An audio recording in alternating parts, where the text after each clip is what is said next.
आज हम बात करेंगे आपके हिंदी पाठ्य पुस्तक कृतिका के संबंध में और उनमें शामिल उन रचनाओं के संबंध में जो इस बार आपको पढ़ने हैं। कोविड के मद्देनज़र आपकी पाठ्य पुस्तक के कुछ अंश हटाए गए हैं और आपकी पाठ्य पुस्तक पूरक पाठ्य पुस्तक हिंदी की जो है कृतिका, उसमें पहले आपको 5 पाठ पढ़ने थे, लेकिन अब आपको उनमें से सिर्फ 3 पाठ ही पढ़ने हैं, यानी 3 रचनाएं ही पढ़नी हैं, जिनमें जो रचनाएं हैं माता का आंचल, जिसको शिवपूजन सहाय के द्वारा लिखा गया है और यह उनके चर्चित उपन्यास देहाती दुनिया से लिया गया अंश है। दूसरी रचना है जॉर्ज पंचम की नाक, जिसकी रचना कमलेश्वर ने की है, और एक यात्रा वृतांत है साना साना हाथ जोड़ी, जिसको मधु काकड़िया ने लिखा है।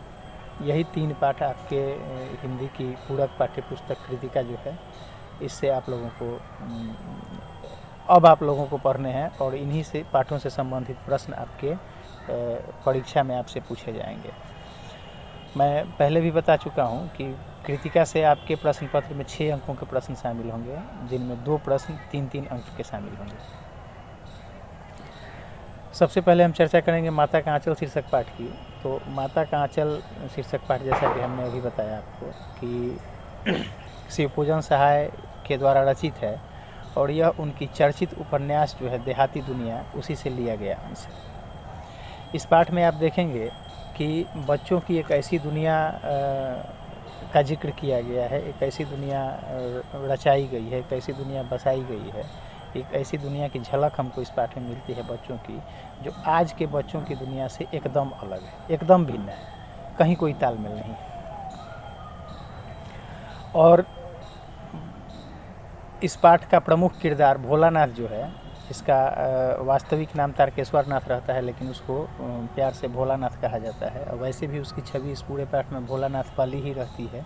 जैसे शंकर जी के शरीर पे राख भभूत वगैरह लिपटा रहता है, वैसे ही भोलानाथ भी धूल मिट्टी में सने हुए ज़्यादा अच्छे लगते हैं, या चाहते हैं कि धूल मिट्टी में ही ज़्यादा सने हुए रहें। और यही कारण है कि जब भी उनकी माँ उनको नहला धुला करके कृष्ण कन्हैया बनाने की कोशिश करती हैं तो वो रोने लगते हैं, सिसकने लगते हैं, और यही कारण है कि वो अपनी माँ के पास जाना नहीं चाहते हैं।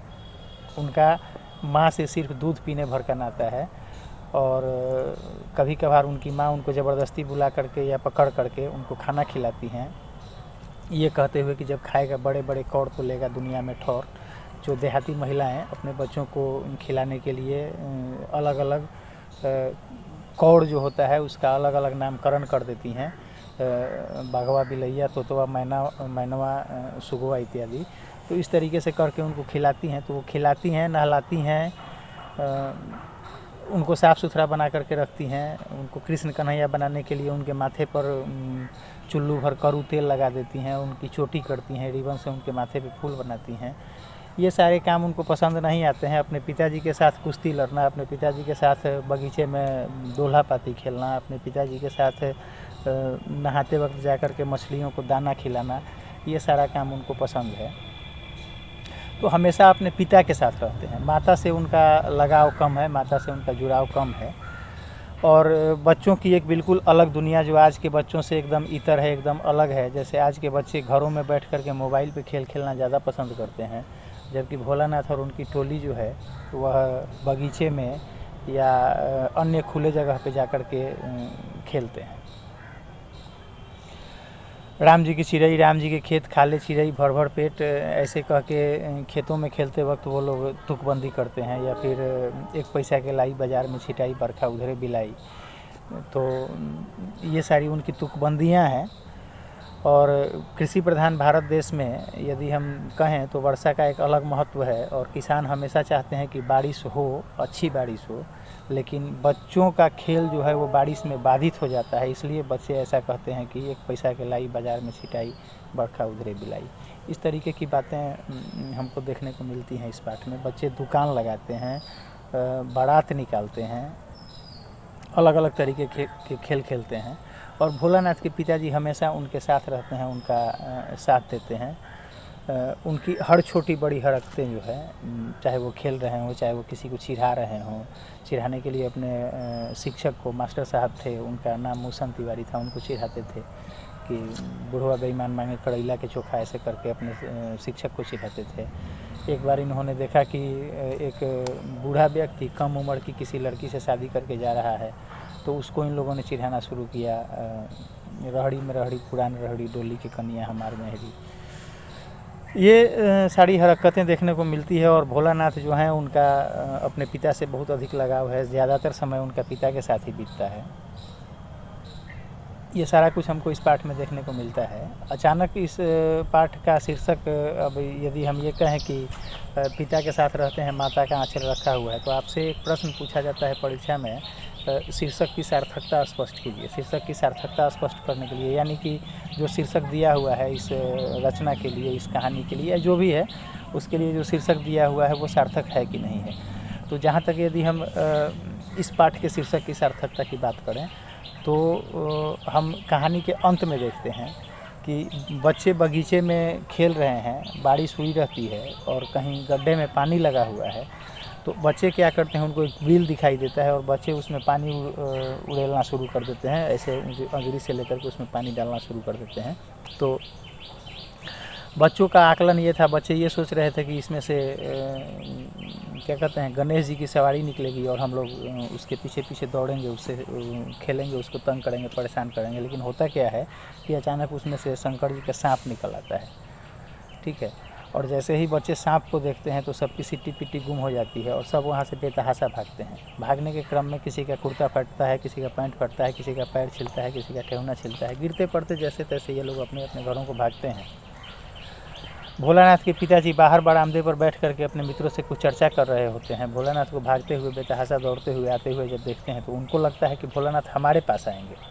भोलानाथ के साथ जो हुआ है, भोलानाथ हमसे आकर के कहेंगे अपनी बातें कि क्या हुआ, या पिता ये जानने को उत्सुक हैं। लेकिन भोलानाथ क्या है कि पिता के पास नहीं रुकते हैं और सीधे बरामदा को पार करते हुए, और उनकी माँ आंगन में बैठी हुई हैं, आंगन से उधर वाले बरामदे पर बैठी हुई, तो वहाँ जा कर के और सीधे अपनी माँ की गोदी में छिप जाते हैं और उनके मुंह से सिर्फ सांस सांस सांस इत्यादि निकलता है।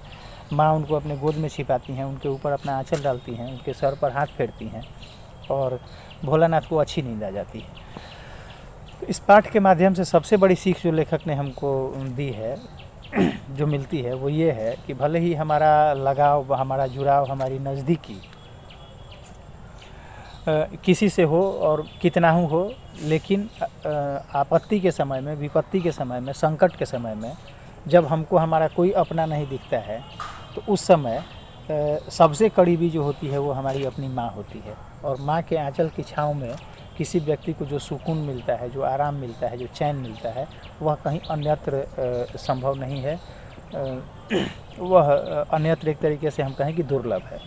तो इस तरीके से इस पाठ का शीर्षक जो है, माता का आंचल, वो एकदम सार्थक है। और हमने देखा इस पाठ में कि भोलानाथ का लगाव, भोलानाथ का जुड़ाव अपने पिता से बहुत अधिक है। लेकिन जब उनको, बच्चे के लिए वही सबसे बड़ा कष्ट का समय है कि उसने चूहे के बदले में सांप को देख लिया और अत्यधिक डर गया। तो उस परिस्थिति में वो सीधे दौड़ते हुए अपनी माँ के पास जाते हैं और माँ के आंचल में छिप करके ही उनको राहत मिलती है। तो एक तरीके से ये हमको बताया गया है, समझाया गया है, या इस कहानी के माध्यम से दिखाया गया है कि हमारा कोई कितना ही करीबी हो जाए, माँ की जगह कोई नहीं ले सकता है। ठीक है, तो ये रचना है आपकी माता का आंचल, जिसमें हम देखते हैं कि बच्चों की एक अलग दुनिया है। बच्चे कुछ ऐसी चीज़ें जो गैर ज़रूरी हैं या जो इस्तेमाल करने लायक नहीं हैं, उनसे भी अपने मनोरंजन के लिए कुछ बना लेते हैं, कुछ अच्छी चीज़ें बना करके उससे खेलते हैं। जैसे दिए से तराजू बना लेना, चूहेदानी का डोली बना लेना। और अभिभावक बच्चों के खेल में उनके साथ हैं, तो बच्चों के खेल में अभिभावक साथ है। यदि अभिभावकों का सानिध्य हमेशा बच्चों को मिले तो बच्चे तनाव में नहीं रहते हैं। बच्चों के ऊपर तनाव या तो नहीं रहता है या कम रहता है। अभिभावकों से बच्चों का तालमेल यदि ढंग से है तो अभिभावक उसको ये न के न प्रकार न दूर प्रयास करते हैं। ठीक है। बेमेल विवाह का और बाल विवाह का जिक्र हमको इस पाठ में मिलता है। जैसे कि बूढ़ा व्यक्ति कम उम्र की लड़की से शादी करके जा रहा है। फसल, गांव में फसलों का क्या महत्व है, कृषि का क्या महत्व है। ठीक है। और कृषक कैसे अपने खेतों में बीज डाला करते थे, इस तरीके से बीज डाला जाता था उस समय खेतों में कि जितनी ज़रूरत है उससे अधिक बीज डालते थे, ये सोच करके कि इनमें कुछ चिड़िया वगैरह जो हैं, पक्षी हैं, वो दाना चुगने के लिए आएंगे, तो उनका भी ख्याल रखा जाता था। और बच्चे स्वच्छंद होकर के खेलते थे, अभिभावक उनके साथ रहते थे, बच्चों का तनाव नहीं था। और सबसे बड़ी बात जो है वो इस पाठ के माध्यम से ये उभर के सामने आई है कि हमारी सबसे अधिक करीबी हमारी माँ होती है, हमारी सबसे अच्छी दोस्त हमारी माँ होती है। हमारे सुख का साथी भले ही कोई हो जाए, आपदा और विपदा की घड़ी में माँ के आंचल में ही हमको सुकून मिलता है, स्नेह मिलता है, छाँव मिलती है।